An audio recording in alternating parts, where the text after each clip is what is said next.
পৌরসভা ঘিরে ছিল বিজেপি। বর্তমানে বোর্ডের শাসনমলে পৌরসভায় কোনো উন্নয়ন হয়নি বলে বিজেপির অভিযোগ। তার প্রতিবাদে আজ পৌরসভা ঘেরাও করা হয়। মেয়র বিধান উপাধ্যায় বিজ্ঞাপন দেওয়ার কথা থাকলেও তিনি অনুপস্থিত ছিলেন। বিজেপি কটাক্ষ করে। মেয়র রামে বিষয়ে সাংবাদিকদের সঙ্গে আলাপকালে এবং প্রতিক্রিয়া জানাতে গিয়ে ডেপুটি মেয়র ওয়াসিম উল হক বলেন, মেয়র অসুস্থ, তাই তিনি অনুপস্থিত। আজ নয়, গত বেশ কয়েকদিন ধরে তিনি পৌর কর্পোরেশনে আসছেন না। তিনি বলেন, আসানসোল মিউনিসিপ্যাল কর্পোরেশনে এলাকায় প্রচুর উন্নয়ন হচ্ছে এবং বিজেপি যে অভিযোগ করছে তা সম্পূর্ণ ভিত্তিহীন। রাজ্যের মুখ্যমন্ত্রী মমতা বন্দ্যোপাধ্যায়ের নেতৃত্বে গোটা রাজ্যের পাশাপাশি আসানসোলেও অনেক উন্নয়ন হয়েছে। এটা আলাদা ব্যাপার যে বিজেপি সেই উন্নয়ন দেখছে না, অথচ বিজেপি বলছে সরকারি প্রকল্প ফ্লপ। এইসব ক্যাম্পে কোনো কাজ হচ্ছে না।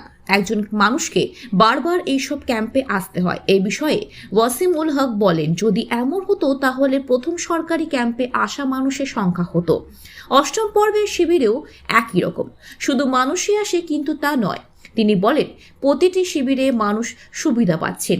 তিনি সাংবাদিকদের বিজেপি, কংগ্রেস, সিপিএম কর্মী ও সাধারণ মানুষের বাড়ি বাড়ি গিয়ে জানতে চান তারা এইসব শিবিরের সুবিধা পাচ্ছে কিনা। जीतेगा आसनसोल, हारेगा तृणमूल। जीतবে আসানসোল, হারবে তৃণমূল। আসানসোল মানে বিজেপি, বিজেপি মানে আসানসোল। আসানসোল মানে বিজেপি, বিজেপি মানে আসানসোল।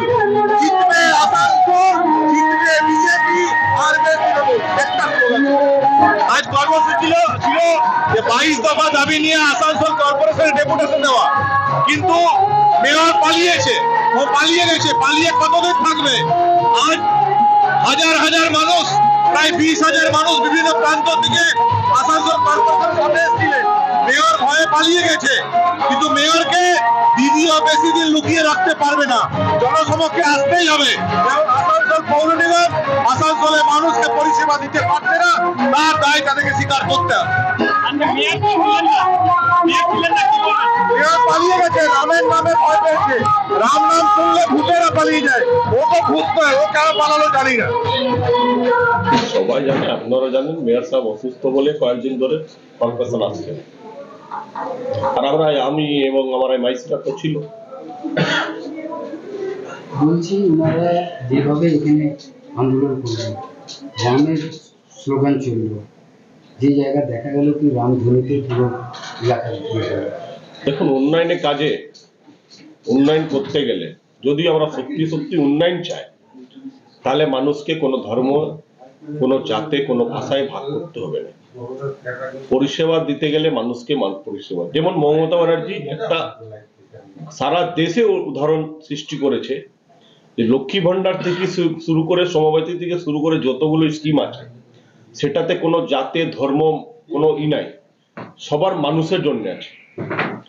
তো যারা এরকম করছে, মানুষকে বিভাজন, রাম রহিমের বিভাজ করছে, তারা উদ্দেশ্য উন্নয়ন নেই। তারা উন্নতি করতে চাইছে না, তারা ডেভেলপমেন্ট করতে চাইছে, মানুষের মধ্যে বিভাজন করতে চাইছে, ঝুট ঝামেলা, দাঙ্গা সৃষ্টি করতে চাইছে। আমি আপনাদের চ্যানেল মাধ্যমে মানুষকে বলবো, আপনারা সতর্ক থাকুন, এই শান্তি বাংলাকে অশান্তি হতে দেবেন না। দ্বিতীয় কথা, ওনারা বলেছেন যে দুয়ারে সরকার ক্যাম্পের নামে খালি ভাওতা দেওয়া হচ্ছে, একই মানুষ বারবার ছুটছে, তারা কোনো কাজে পরিষেবা পাচ্ছে। তাহলে ফার্স্ট দুয়ারে সরকারে যা ভিড় ছিল, এই যে 8 নম্বর দুয়ারে সরকার হয়েছে, সেই ভিড়টা তো একরকমই থাকতো। আপনারা দেখেছেন ভিড়টা কমেছে, 1 নম্বর। 2 নম্বর, আমি যেটা বলতে চাইছি যে আমি আপনাকে বলবো না যে কোনো টিএমসি কার্যকর্তা বাড়িতে যেতে। আপনি বিজেপি কার্যকর্তা বাড়িতে যাবেন, আপনি সিপিএম এর কার্যকর্তা বাড়িতে যাবেন, আপনি কংগ্রেসের কার্যকর্তা বাড়িতে যাবেন এবং সাধারণ লোকের বাড়িতে যাবেন, তারা দেখবেন যে তাদের ঘরের মহিলারা, যে মহিলা সম্মানীয়, মমতা ব্যানার্জি যাদেরকে লক্ষ্মী ভান্ডার দিয়ে সম্মান দিচ্ছে, সেই লক্ষ্মী ভান্ডারের টাকা ওরা ব্যাংক অ্যাকাউন্টে পাচ্ছে কি পাচ্ছে না, তাদের বাড়িতে স্বাস্থ্যসাথী কার্ড আছে কিনা, তাদের বাড়ি লোক মারলে সমবেতি পাচ্ছে কিনা, তাদের ছেলেমেয়েরা স্কলারশিপ পাচ্ছে কি পাচ্ছে না। যদি পাচ্ছে, তাহলে দুয়ারে সরকারের কাজ হচ্ছে, তবে তো পাচ্ছে। বলার মতন বলে দিলাম যে পাচ্ছে না, দুয়ারে সরকার কোনো লাভ নেই, কিন্তু আপনি সার্ভে করে দেখুন কত লোক লক্ষ্মী ভান্ডার পাচ্ছে। My Service Team Repair Service, Online Service Booking, Air Conditioner, Refrigerator, Washing Machine, Geyser, Induction Cooktop, microwave, electrician, plumber, and all type of home equipment service repairs at doorstep.